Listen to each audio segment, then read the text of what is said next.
for joining us. A lot of news. Let's get right to it. Raging fires in the west, a blistering heat wave in the east, and violent storms across a huge swath of the country. CNN's Poppy Harlow is here in the Situation Room with this story. Poppy, tell our viewers what you learned. We could get 20 million barrels per day and pretty much cover the consumption that we use here in the United States, but we can't speak to what India is using, what China is using, what Brazil and Russia are going to use.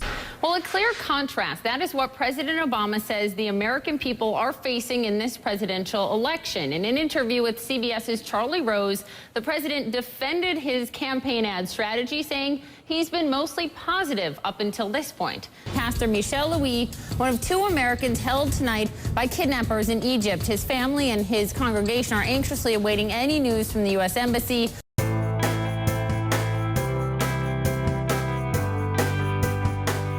What about a female president in 2016? I hope so. I hope it's Hillary Clinton. You hope it's Hillary Clinton? Sure. I know you supported both her and President Obama in the 2008 race. What is it about Hillary Clinton that you like so much? I like what she believes in, and I think she's extraordinarily able. You know, the next 4 years is really important. Will determine his presidency. You're part owner of the Brooklyn Nets. Happy to say that. Brooklyn Nets coming home to New York.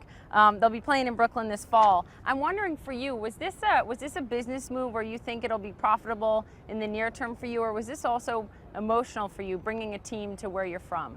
That's first and foremost. I'm from Brooklyn, New York, so it's like beyond my wildest dreams. The amount of money that is just being poured into startups left, right, and center. What I'm interested in hearing from you, Barry, is are you worried? Are we sort of at the beginning of another bubble here? Well, we're puffing it up pretty nicely. I mean, and the thing is look, money chases things, and in this world right now, the most interesting world to be is in the invention of things. The president wants to increase the federal minimum wage to $10.10 an hour.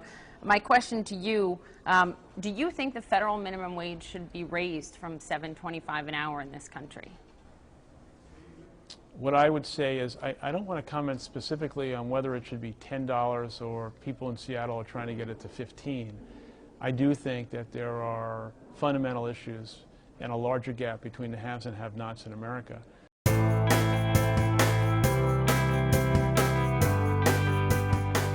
I want to move on to financial education. In this country, it is something that's gotten a lot of attention over the past few years, especially sort of a lack of sufficient financial education for our kids. Imagine what that is like around the world. Susan, what's the most underappreciated link in the innovation chain?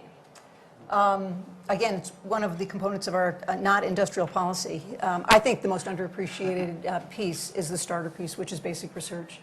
I want to know what you can apply from building that company into what it is today to satisfying patients, not in terms of drug development or device development, but in terms of the U.S. healthcare system. Well, I think the ultimate answer to a satisfied patient is a cure.